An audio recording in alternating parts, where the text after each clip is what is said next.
Hello. So here we are.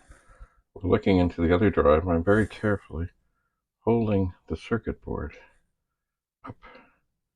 And I really don't have hands for this, but I'm going to turn it on, and I'm going to grab a light and try and shine it down so we can get a better look at this. So, 1, 2, 3. See, that thing is spinning round and round.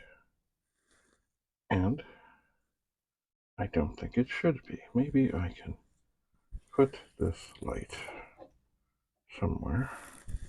That doesn't help much.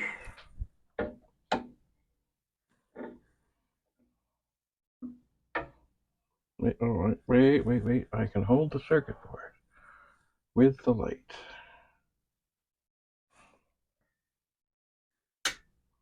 Try that again.